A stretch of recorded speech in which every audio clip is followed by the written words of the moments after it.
En el año del 2004, en una pequeña región de Rumania, un hombre de 70 años perdió la vida. Días después, su sobrina comenzó a sentir que algo no estaba bien. Por las noches aseguraba que su tío la visitaba, y al despertar se sentía débil, sin fuerzas, como si algo le hubiera robado su energía. No fue la única persona. Pronto, varios habitantes afirmaron haber visto la misma figura entre las sombras. El miedo se apoderó del pueblo y todos llegaron a una sola conclusión: Petre Toma se había convertido en un strigoi.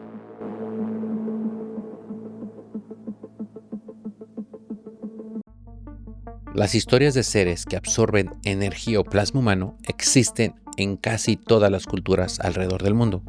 Hollywood ha romantizado a estas criaturas a través del cine, con las películas de Nosferatus, Entrevista con el vampiro, Twilight y, sin olvidar, la obra maestra de Bram Stoker, Drácula. Pero ¿y si todas estas historias no son solo eso?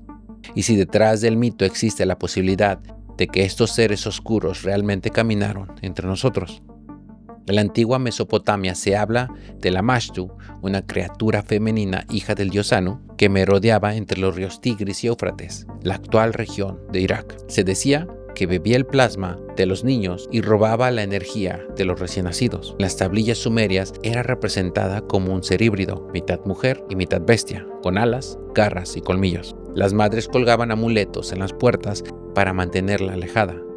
En los textos acadios aparece Lilitu, descrita como un espíritu nocturno que seducía y atacaba a los hombres mientras dormían. En las tablillas babilónicas se menciona a los Ekimu, personas que no recibieron un entierro adecuado y que vagan por las noches, absorbiendo la fuerza vital de los vivos, causando enfermedad y debilidad a quienes tienen un encuentro con estos seres. También en la cultura mesoamericana se habla de seres similares. Entre los tlaxcaltecas existía el Tlahuepuchi, un hombre o mujer capaz de transformarse en una bola de fuego durante la noche para alimentarse del plasma de los niños, especialmente de los recién nacidos. De hecho, el investigador mexicano Antonio Zamudio afirma haber documentado un encuentro con uno de estos seres, pero esa es una historia que tal vez te cuente en otro video. Si casi todas las culturas antiguas hablan de un ser nocturno que roba la energía y la vida de los humanos, podría significar que estos seres de algún modo realmente caminaron entre nosotros.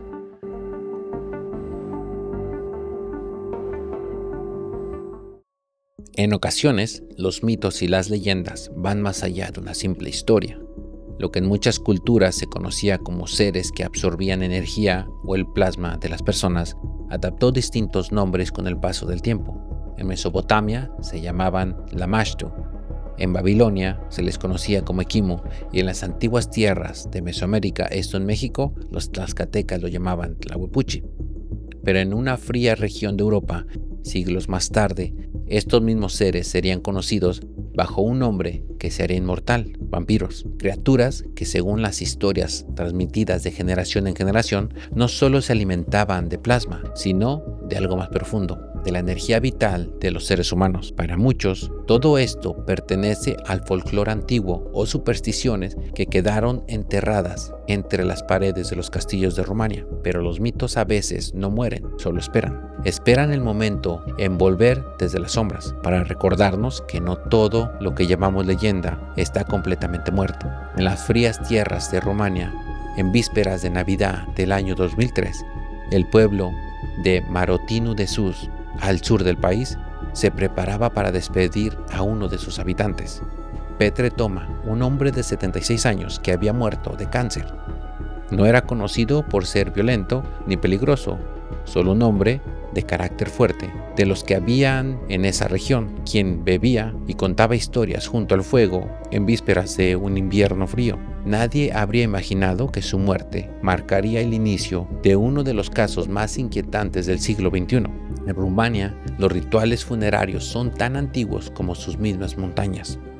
La costumbre ortodoxa dicta que el cuerpo del difunto debe velarse durante 3 días en su hogar, colocado sobre una mesa cubierta con un mantel bordado a mano. Se encienden velas junto a sus pies y su cabeza, mientras vecinos, familiares y conocidos pasan a despedirse de él, dejando flores, monedas, esto sobre el pecho, y los ojos, un símbolo de pago al mundo de los muertos. Así fue también el velorio de Petre Toma. Su entierro no fue distinto a los demás. Un ataúd de madera, un hoyo cavado en la tierra dura y helada, y la bendición final de un sacerdote ortodoxo. Al final, colocaron una cruz con su nombre, el cual estaba grabado: Petre Toma, 1927 al 2003. Todo parecía normal. Nadie imaginaba que apenas unas semanas después, ese mismo hombre regresaría, y no en busca de paz.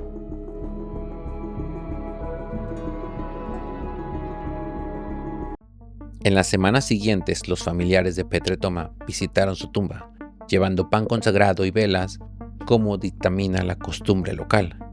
Todo parecía normal hasta que a la tercera semana algo extraño comenzó a suceder. Su sobrina, que vivía cerca de la casa donde Petre Toma había pasado sus últimos días, dormía tranquilamente una noche cuando sintió una presión. Era la sensación inconfundible de ser observada por algo o alguien. Abrió los ojos, pero no pudo distinguir con claridad qué había junto a su cama. Solo alcanzó a percibir una silueta grande y familiar, y un olor que reconoció de inmediato, el mismo aroma que tenía su tío Petre. Entre dormida y despierta, lo vio sentarse al pie de su cama. Durante varios días, la joven despertó con el corazón acelerado, el cuerpo entumecido, como si algo invisible lo hubiera presionado durante la noche. Pero en la tercera noche todo cambió. Lo que ella cuenta y describe con sus propias palabras. Lo vi, estaba ahí, junto a la ventana. Su rostro era blanco y sus ojos rojos como las brasas. No hablaba, solo me miraba. Sentí que algo tocó mi pecho y luego no pude moverme. A la mañana siguiente despertó sin fuerzas, pálida, débil. Apenas podía mantenerse en pie.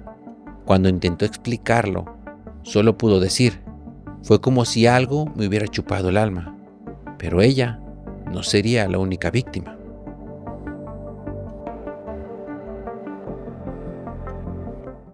La sobrina no fue la única testigo. Sus padres también sentían que algo extraño sucedía por las noches. El padre de Marina, hermano de Petre Toma, también escuchaba ruidos alrededor de su casa y a veces en la pequeña habitación donde su hermano solía guardar sus herramientas. Al principio pensó que era el viento o tal vez sus nervios, pero una noche una sombra alta oscura apareció al pie del marco de su habitación. En ese momento el aire se tornó helado y el miedo tan fuerte e indescriptible recorrió su cuerpo. No sabía qué era, pero algo dentro de él le decía que era su hermano, que aún no había encontrado descanso. La vecina de los Toma también relató algo inquietante. Contó que por las noches ella también escuchaba lamentos, pero no cerca de su casa, sino de la propiedad de los parientes de Toma. Los gemidos iban acompañados por un sonido metálico, como si alguien estuviera arrastrando algo. Ella fue quien advirtió a los vecinos: eso que escuchamos no es el viento, él camina entre nosotros. Una noche, mientras dos amigos charlaban y caminaban cerca del cementerio, vieron algo moverse a lo lejos. Una figura caminaba lentamente entre las tumbas. Pensaron que se trataba de alguien del pueblo, pero cuando se acercaron, la figura se desapareció. Este suceso se repitió más de una vez a distintas personas del pueblo. Uno de ellos declaró a la prensa: yo no creo en vampiros, pero vi algo moverse ahí donde lo enterraron, y no era algo vivo. Poco a poco, más personas comenzaron a afirmar haber visto a Petre Toma vagando por las calles. Algunos, después de verlo, enfermaron. Se sentían débiles, sin energía, como si algo invisible les hubiera drenado su fuerza vital. Otra vecina relató que durante ese tiempo sentía una presión en su pecho cada noche y a veces soñaba con Petre. Al despertar se sentía agotada, sin energía, igual como lo describió la sobrina de Petre Toma. Las historias sobre Petre comenzaron a extenderse por todo el pueblo. Los habitantes dejaron de salir por las noches y muchos llegaron a la misma conclusión. Todo esto comenzó después de su fallecimiento. Algunos aseguraban incluso haberlo visto entre sus sueños. Una de las nietas del difunto contó haber tenido la misma experiencia: una sombra junto a su cama, el rostro de su abuelo en sus sueños, y al día siguiente debilidad, palidez, cansancio extremo. Esa última experiencia fue suficiente para que los familiares llegaran a una conclusión: Petre Toma se había convertido en un Strigoi.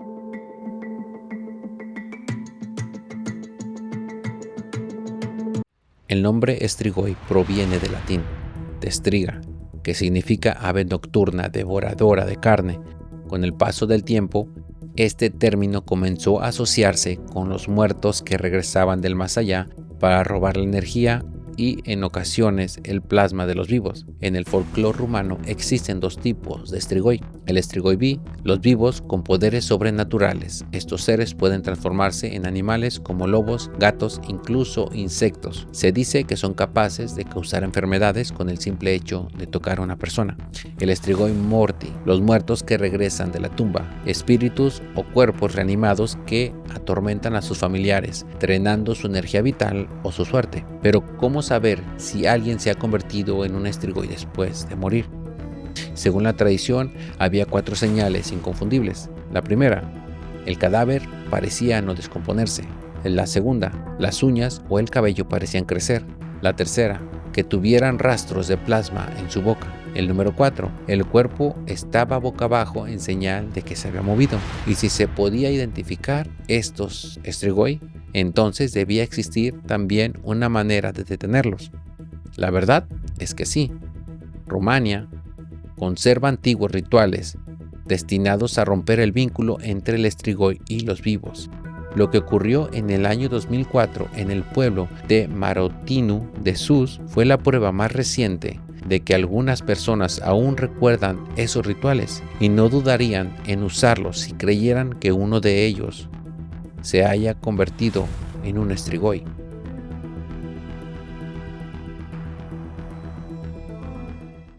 Para deshacerse del strigoi que sale de su tumba por las noches, existen varios rituales antiguos. El más conocido es el de la estaca en el corazón, pero no se utiliza cualquier madera como en las películas de Hollywood. Debería de ser de fresno, álamo o rosal, ya que se creía que estas maderas sagradas ayudaban que el alma permaneciera dentro del cuerpo y no intentara salir por las noches. Otro ritual consistía en golpear 3 veces el pecho del difunto antes de ser enterrado, para impedir que su espíritu atormentara a los vivos. Este acto se reservaba para quienes se sospechaba habían sido strigoi en vida. También existía el ritual del corazón, que es aún más perturbador. El órgano era extraído, se quemaba hasta las cenizas y se recolectaban, mezclándolas con vino. Los familiares o víctimas del strigoi debían de beber esta mezcla, creyendo que así romperían el vínculo con el muerto. En otros casos, el método era más extremo, el cual era la decapitación. El cuerpo era exhumado, se separaba la cabeza del cuerpo y se colocaba entre las piernas del cadáver, o simplemente se enterraban por separado. Este acto simbolizaba la respuesta a la separación definitiva entre el alma y el cuerpo. Pero si la familia no quería llegar a ese punto, por respeto o por miedo a exhumar el cuerpo, existía una alternativa más simple: el ritual del fuego, el vino y el agua bendita. Se encendían velas sobre la tumba, se vertía vino y agua bendita en forma de cruz y se colocaba un pan consagrado junto a la cruz de madera. Era un ritual cristianizado usado para liberar el alma del cuerpo sin destruir este mismo. Sin embargo, si el strigoi ya había causado muertes o enfermedades en el pueblo, se aplicaban todas estas prácticas al mismo tiempo. Puede sonar perturbador, pero en realidad su propósito era restaurar el equilibrio entre el mundo de los vivos y el de los muertos. Los pobladores creían que era su deber y su valor mantener la paz entre ambos mundos. Entonces, si te cuento todo esto, ¿cuál crees que fue el ritual que los Thomas y sus vecinos realizaron para deshacerse del strigoi?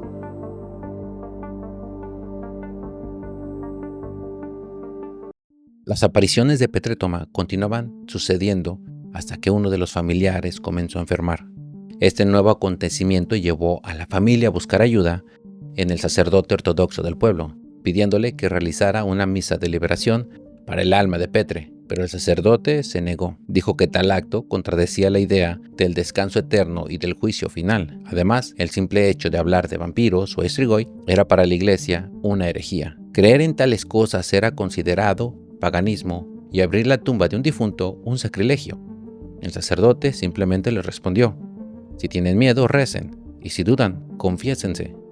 El sacerdote sabía que la prensa ya estaba al tanto de lo que sucedía en el pueblo y comprendía que el simple hecho de participar en esos rituales antiguos sería mal visto por la iglesia. Para él, todo era simples supersticiones, algo sin fundamento. Pero los Thoma y gran parte del pueblo sintieron que la fe que los había guiado toda la vida los había abandonado, mientras el Strigoi seguía apareciendo por las noches, debilitando a sus familiares y aterrorizando a la aldea. Sin otra opción, decidieron volver a la fe de sus antepasados. En los pueblos antiguos, los remedios y los rituales se transmiten de generación en generación junto con las historias que los acompañan. Uno de los ancianos del pueblo recordó cómo se podía tener o detener a un Strigoi. Sus palabras fueron firmes: si la iglesia no quiere liberar su alma, lo haremos nosotros mismos, porque él fue uno de nosotros y su sombra no debería de estar o caminar entre nosotros. La decisión fue tomada, no había vuelta atrás. El miedo a convivir con un Strigoi rondando por las noches en la aldea era mayor que el temor a la iglesia, la cual para ellos los había abandonado. En una noche fría entre el 8 y el 9 de enero del 2004, 6 aldeanos de Maronitule de Sus, hombres mayores que aún recordaban las historias con las que crecieron, caminaron hacia el cementerio. Llevaban palas, una lámpara, una estaca de madera y una botella de vino bendecido. Los 5 hombres junto al hermano de Petre Thoma avanzaron rápidamente entre las tumbas, envueltos por la oscuridad y el silencio. Al llegar a la tumba comenzaron a trabajar sin mirarse entre ellos. El único sonido era el de las palas golpeando la tierra helada y sus respiraciones entrecortadas. Cavaron sin detenerse, mientras el miedo crecía entre ellos, pero de algún modo la presencia de los demás les daba valor a cada uno, hasta que una de las palas golpeó el ataúd. Entre los 6 hombres extrajeron el féretro y Ion Stanescu, vecino de la familia, fue quien lo abrió. Al ver el cuerpo, los 6 guardaron silencio. No podían creer el estado en el que se encontraba el cuerpo de Petre Thoma.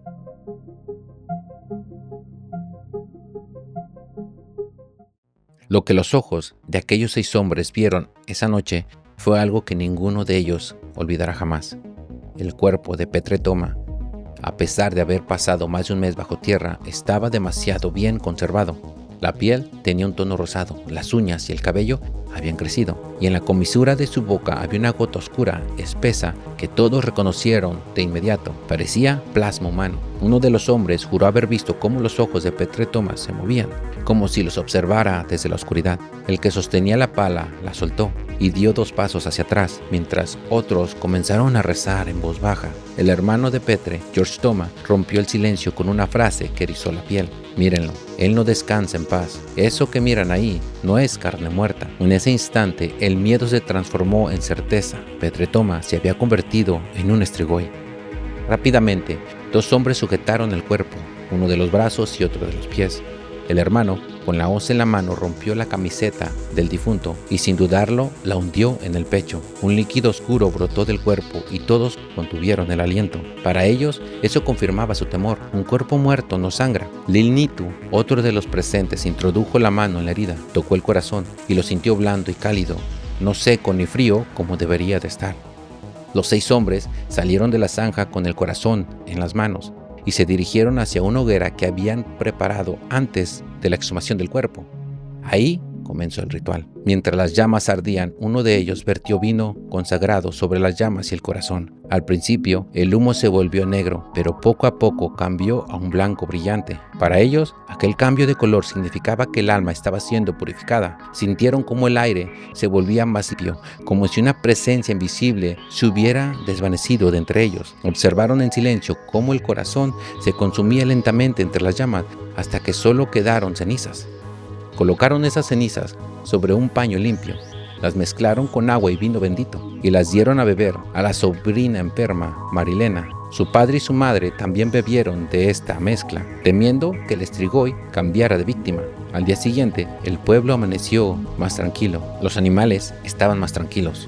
Los aldeanos respiraban aliviados y Marilene despertó sin fiebre, con fuerzas, y el color le había regresado al rostro. Contó a sus padres que esa noche su tío no la había visitado. Todos creyeron que Petre Thoma finalmente había encontrado el descanso, pero la historia del Strigoi no tardó en cruzar los límites del pueblo. En cuestión de días, los rumores se extendieron por las aldeas vecinas y la atención de la prensa y las autoridades se puso otra vez sobre Marotine de Sus.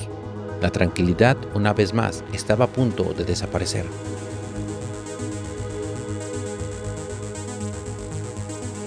Días después del ritual, una de las hijas de Petre Tomás, que vivía en la ciudad de Craiova, a unos 30 kilómetros del pueblo, recibió la visita de una vecina llegada de Marituni de Sus. Traía una noticia imposible de asimilar. El cuerpo de su padre había sido desenterrado y su corazón quemado en un ritual. Al principio creyó que era solo un rumor, una exageración rural, pero aquella sospecha no la dejó en paz. Volvió al pueblo y comprobó con sus propios ojos la tierra removida y la tumba abierta. Fue entonces cuando entendió que la historia era cierta y, sin dudarlo, acudió a la policía del condado para denunciar lo ocurrido. Las autoridades enviaron a una patrulla al pueblo y al llegar confirmaron lo mismo que la hija.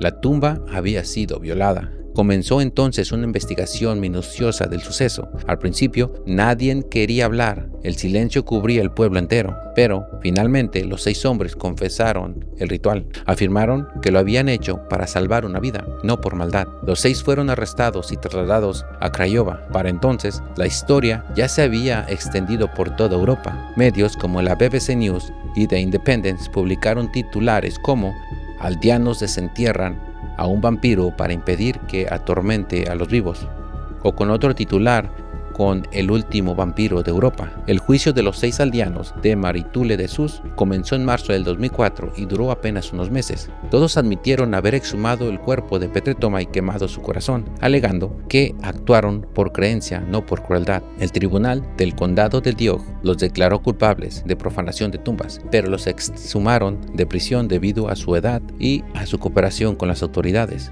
Solo se les impuso una multa simbólica. En el año 2004, con el veredicto final, el caso se cerró oficialmente, marcando lo que muchos consideran el fin de la casa de los Strigoi en la Europa moderna. Este suceso marcó un antes y un después en Rumania. Antes del caso de Petre Tomás, las exhumaciones rurales se realizaban sin control judicial ni médico, amparados por la costumbre y la superstición. Tras el escándalo internacional de 2004, el gobierno rumano y la Iglesia Ortodoxa endurecieron sus leyes. Toda exhumación pasó a requerir una autorización oficial, la presencia de un médico forense y una justificación sanitaria o judicial. Desde entonces, los rituales tradicionales contra los Strigoi quedaron prohibidos por la ley, marcando el fin de una era. Así terminó la última casa de vampiros en Europa moderna. Pero para muchos, la historia de Petre Tomás sigue siendo la prueba de que en algunos lugares el pasado aún respira entre los vivos.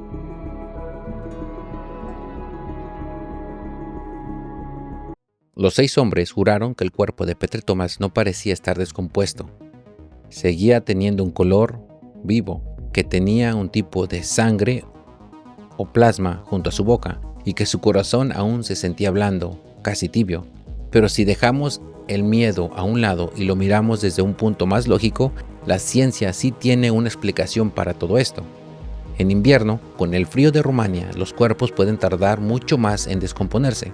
A veces la piel conserva un tono rosado y las uñas y el cabello parecen alargarse, pero en realidad no ocurre así, sino más bien es la piel la que se encoge. Ese líquido oscuro que encontraron junto a su boca, que a ellos les parecía como si fuera plasma o sangre, solo era una mezcla de fluidos que el cuerpo libera con los gases de la descomposición. Incluso el corazón blando y cálido puede tener sentido. Cuando un cuerpo queda bien sellado bajo tierra, los gases interiores y la humedad pueden mantener algunos órganos blandos, y a veces al abrir el ataúd, el contraste del aire frío da la sensación de calor.